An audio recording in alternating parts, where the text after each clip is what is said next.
tous, c'est Lolo pour le blog Les Mains Bricoleuses et aujourd'hui on se retrouve pour une vidéo un petit peu particulière puisque c'est la vidéo pour la Saint-Valentin.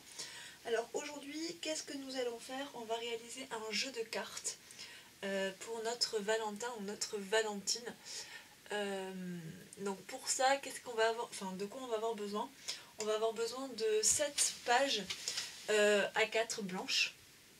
De maquillage ou de quelque chose pour donner un petit peu de texture au niveau de la, comment dire, du papier. On va avoir besoin de 2 tampons différents. Alors là moi j'ai choisi cette planche de tampons de chez, je sais plus comment elle s'appelle, que j'avais acheté chez Nose. Hop, du coup j'ai tout qui se démonte. Hop, voilà. Et j'ai également pris une autre planche de tampons où il y avait des petits encadrements. On va avoir besoin de peinture acrylique de la couleur de notre choix, donc qui est là, de liquide vaisselle, d'un pinceau et d'un pot pour le tenir, de colle, de scotch, de quelque chose pour faire les angles pardon, et du coup oula, j'ai perdu mon mot, de l'encre, c'est mieux, voilà. Donc comment on fait? Alors déjà on commence par découper des cartes de la taille de notre choix. Là moi j'ai fait du 7/8 il me semble, ou quelque chose du genre. Alors 6,5 sur 8, voilà. Il nous en faut 52. Alors pourquoi 52? C'est parce que c'est le jour, le nombre de jours, oula, 1, 2, 3, le nombre de semaines dans l'année. Voilà. Donc on commence à découper nos 52 cartes. En sachant qu'on peut en faire 7, je crois. 7 ou 8. Ah, attendez. 4, 5, 6, 7. On peut en faire 8 par feuille A4. En sachant qu'on a un petit liseré qui sera inutile de cette taille-là à peu près. Mais nous, on va y marquer les règles du jeu dessus. Alors, du coup, on commence par tamponner nos 52 tampons de chaque. Voilà, donc on les découpe. Moi j'ai pas tout découpé là devant moi. Donc ensuite, une fois qu'on les a découpés sur notre petit fanion, on écrit bon pour. Hop. Une fois que c'est fait, on le colle sur notre petite carte qu'on a au préalable décorée. Alors je vais vous montrer comment on fait pour la décorer. Hop. Voilà, donc on laisse sécher. Pendant que ça sèche, je vous montre comment j'ai fait le fond. Donc j'ai une petite carte comme ça ici. Alors, donc ça c'est ma fameuse carte de 6,5 sur 8. Hop. Vous prenez pour commencer votre maquillage ou la chose avec laquelle vous voulez faire le fond. Là moi du coup c'est du fond de fard à paupières, pardon. Et je passe en fait le fard à paupières, pardon, oula, sur mon fond avec le doigt pour donner une espèce de texture. Voilà, tout simplement. Parce que je veux pas que ça soit trop clair, en même temps je voulais pas que ce soit blanc, mais en même temps je voulais pas non plus que ce soit quelque chose de trop coloré. Voilà. Alors en fait je suis en train de vous expliquer comment faire les cartes avant de vous expliquer comment y jouer. Et ça c'est le plus drôle. Parce que vous êtes en train de vous dire mais qu'est-ce qu'elle fabrique là avec ces cartes? Qu'est-ce qu'on en a à faire de son jeu? Voilà. Donc une fois que c'est fait, vous avez ceci qui apparaît. Alors, je vais essayer de vous montrer un petit peu ce que ça donne. Hop. Est-ce que ça va se voir là? Vous y voyez bleu en fait. C'est pas du tout bleu. C'est rose. Bon, c'est pas très grave. Je mettrai peut-être une photo si je vois que sur la vidéo vous y voyez très mal. Ensuite, j'arrondis les angles de mes cartes. Là, j'ai décidé de faire des traits sur le côté pour donner un effet de ligne. Alors, je fais ça très, très vite. Il n'y a pas besoin que ça soit... S'il veut bien fonctionner à cet endroit-là, merci. Il n'y a pas besoin que ce soit très droit, hein. C'est justement ce qui rend, à mon goût, le plus joli. Donc une fois que vous avez fait ça, votre carte est quasiment prête. Donc là, par exemple, on a collé notre bordure. Et dessus, enfin notre texte, et dessus, il ne reste plus qu'à coller ceci. Alors ceci, qu'est-ce que c'est? C'est un petit peu le but du jeu. Vous avez votre petite zone où vous écrivez votre texte. sur ce texte, vous allez écrire quelque chose que vous voulez faire avec votre moitié. Par exemple, là, celui-ci qu'on voit là, c'est un film de ton choix. Donc en fait, ça veut dire que c'est peut-être votre amoureux ou votre amoureuse qui va choisir le film. Parce que je sais que dans certains couples, on regarde toujours la même chose. Là, on sera avec lui ou avec elle à regarder son film de son choix. Là, c'est un week-end à deux. Donc c'est un week-end en amoureux en fait. Donc là, c'est une soirée en amoureux. Là, il y a une nuit dans un hôtel. Sur un des tickets que j'ai déjà fait, il y avait écrit un repas avec ta famille. Donc je voulais rajouter sans râler parce que je sais que dans certains couples, on n'apprécie pas forcément la belle famille. Il y avait un bisou, un câlin, et après en fait on peut rajouter autant de choses qu'on veut. Et il vous faut 52 idées, donc en fait ça peut être n'importe quoi, ça peut être... je sais pas, ça peut être des trucs érotiques, ça peut être des choses que vous ne faites jamais, ou par exemple, si jamais vous venez juste d'être papa ou d'être maman, enfin d'avoir un bébé, c'est compliqué de retrouver sa vie de couple après ça. Donc vous pouvez très bien vous mettre la fameuse soirée en amoureux. Vous pouvez en mettre plusieurs de pareils, enfin plusieurs cartes identiques. C'est vraiment à vous de voir ce que vous voulez écrire. Une fois que c'est fait, vous mettez un bout de scotch sur la partie où vous avez écrit. Seulement sur la partie où vous avez écrit. Donc, hop, n'hésitez pas à redécouper les endroits où c'est fait et à redéplacer votre scotch. Voilà. Donc là, je vais le faire avec les 4 qui me restent à faire.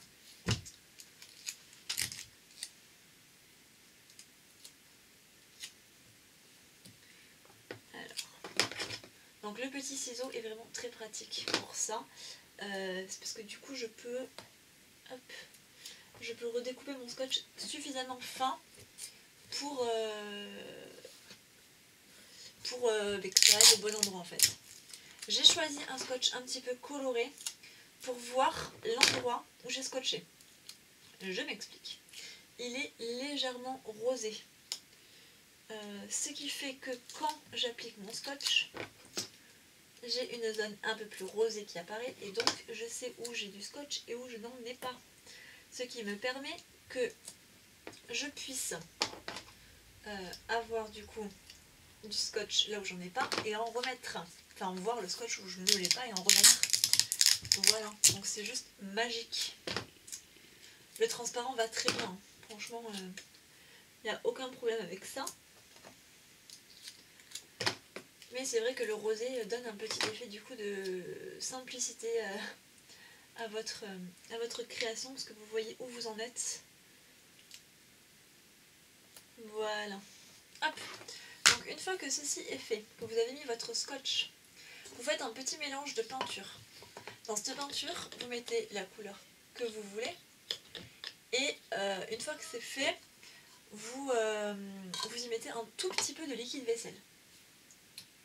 Ensuite, vous tapotez, alors surtout vous ne glissez pas, vous tapotez la zone qui est à cacher, qui est du scotch ou non, c'est pas très grave ça. Il faut surtout qu'il y ait le scotch sur l'écriture pour que, une fois terminé, hop, il ne vous reste plus qu'à, que votre amoureux puisse gratter en fait. Alors je vais faire une petite pause, je reviens. Alors, excusez-moi. Du coup, j'étais en train de dire que s'il n'y avait pas de peinture, c'était pas très très grave. Il ne vous reste, il fallait juste que la zone où il y a l'écriture et où il faut que votre amoureux gratte, on va dire, soit protégée. Mais la peinture, elle peut très bien rester sur le reste de l'endroit. Si par exemple, je décide de faire ce que je vous ai dit de ne pas faire, c'est-à-dire de frotter comme ça, en fait la peinture va moins s'accrocher. Alors que si on tamponne, tapote, je sais pas comment on dit, enfin bref, c'est pas grave, il y a plus de peinture qui se met à cet endroit-là. Et donc la deuxième couche qu'on va être obligé de faire quand même sera moins importante, il va juste nous servir à faire une épaisseur de plus et pas à camoufler le bazar. Voilà, tout simplement. Hop, voilà, je vais en mettre partout, c'est pas très grave. Donc, une fois que vous avez tapoté partout, vous laissez bien sécher. Sur un radiateur, moi ça a mis 10 minutes à sécher, même pas. oui à peu près 10 minutes. Une fois que c'est sec, vous avez juste à faire une deuxième couche.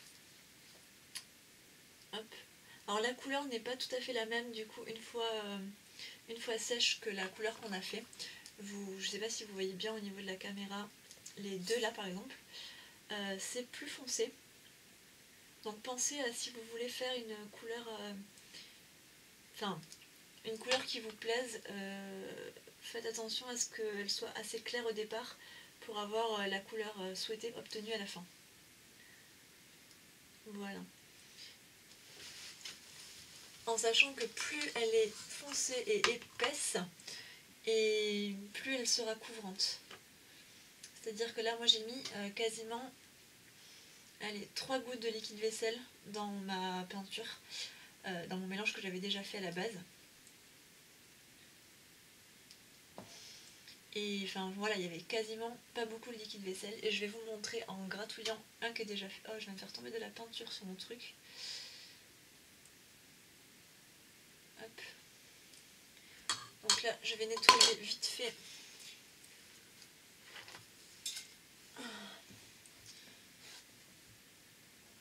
Hop là.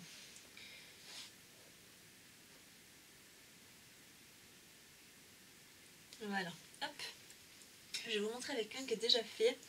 Celui-ci par exemple. Donc je prends quelque chose pour gratter. Là, j'ai pas de pièces. Je vais gratter juste.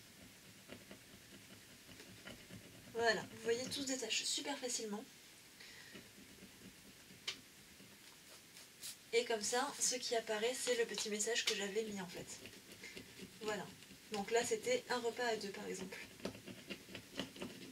Et comme ça, votre amoureux a son message. Et maintenant, je vais vous expliquer les règles du jeu, quand même, un minimum. Parce que c'est le plus drôle. Enfin, c'est ce que moi je trouve le plus drôle, c'est pour ça que je voulais vous l'expliquer à la fin. Hop, voilà, j'ai réussi à faire tomber le morceau qui était pas beau. Hop, donc ça, on va mettre à sécher. Alors, pourquoi je voulais tant vous expliquer les règles du jeu à la fin? Tout simplement parce que c'est un jeu que l'on peut faire en fait une fois par semaine, soit pour s'accorder un moment en amoureux, soit si jamais vous avez du mal à trouver le temps de faire une activité ensemble, soit à cause de votre travail ou autre, ce qui est fort possible. Là, vous vous dites que vous vous obligez à faire une activité qui résulte en fait de la carte piochée par semaine. Donc soit vous piochez la carte le vendredi soir et du coup vous faites l'activité dans le week-end, peu importe quel jour, et ça vous fait en fait une petite activité à faire en couple. Voilà, moi je trouve ça très mignon. Ça permet que si jamais vous n'avez pas le temps de vous voir comme vous le souhaitez, et bien voilà, des fois, selon le travail que l'on a, on n'est pas toujours disponible comme on le voudrait. Du coup, on ne peut pas forcément faire d'activité avec son amoureux. Ou du moins, on n'a pas d'idée tout de suite. Et bien ces cartes vous permettent de piocher une activité et de la faire. C'est aléatoire, donc vous ne savez pas ce que vous allez faire dans le week-end, par exemple. En sachant que les cartes, alors moi c'est ce que j'ai marqué dans ma règle du jeu que je vais vous montrer juste après, elles sont cumulables. C'est-à-dire, imaginons, vous attrapez le vendredi soir la carte où il y a marqué, je sais pas, soit le repas avec la belle famille et eux ils sont pas disponibles à ce moment-là, et dans ce cas-là, vous la mettez pour la semaine d'après. Soit vous attrapez le week-end en amoureux et vous n'avez pas le temps de réserver, et du coup, vous la regardez pour la semaine d'après. Et dans ce cas-là, c'est ce que j'ai mis ici. J'ai marqué chaque semaine gratte une carte, et en bas j'ai marqué peut-être utilisée ultérieurement, tout simplement. Donc ça veut dire que si jamais... Oh, je vais mettre de la peinture. Oh non. Si jamais vous ne pouvez pas utiliser la carte, elle est très bien utilisable après. Voilà. C'est un petit jeu bien sympathique, que je trouve ça bien sympathique. Après, en sachant que ce qui peut être rigolo, c'est qu'il y ait les deux versions. C'est-à-dire que que les deux amoureux aient chacun leur paquet de cartes. Je m'explique. Vous êtes en couple, homme, femme, peu importe, chacun des parties a son jeu de cartes et gratte sa carte. c'est-à-dire que vous aurez deux choses à faire à faire en même temps. Par exemple, si vous tombez sur week-end en amoureux et repas à deux, c'est très bien cumulable. Si vous tombez sur... après, les deux peuvent vraiment être ensemble. Et comme ça, chacun a son paquet de cartes à gratter. Et c'est pas une activité tout seul qui est décidée en fait par un seul côté, si on peut dire. Je sais pas vraiment comment expliquer. Enfin, les deux peuvent jouer en fait. Voilà. Donc après, vous pouvez très bien mettre, comme j'ai dit tout à l'heure, des choses érotiques. Moi, j'ai pris cette idée sur un jeu que j'ai vu sur internet qui était sur un jeu érotique. Donc des choses à faire en couple. Que j'ai amélioré dans le sens où voilà, il y a plein d'autres activités que l'on peut faire et que l'on n'a pas forcément le temps. Du coup, voilà, c'est pour ça que j'ai fait ce jeu. C'était où que j'avais fait une trace là, hop, voilà. Donc j'espère que cette petite idée pour la Saint-Valentin vous aura plu. Je la poste assez tôt pour que vous puissiez avoir le temps de le réaliser, en sachant qu'il vous faut vraiment 3 fois rien, quoi. Il vous faut du papier, un peu épais si possible, moi là j'ai pris du 160, du scotch, de la peinture acrylique, du liquide vaisselle. Et après, soit vous avez des tampons et dans ce cas-là vous tamponnez, soit vous n'en avez pas et dans ce cas-là, la seule chose que vous avez à faire c'est dessiner ou faire une petite forme rigolote. Voilà. Après rien ne vous empêche par exemple de là d'écrire bon pour et la chose à faire là et mettre la peinture par-dessus. Voilà. Au niveau des quantités de liquide vaisselle, il vous en faut très très peu dans votre peinture. Voilà, donc c'était tout ce que j'avais à vous dire. N'hésitez pas à me dire si jamais vous réalisez ce jeu de cartes. Voilà. Bon, mais je vous fais plein de bisous et puis à la prochaine. Bye!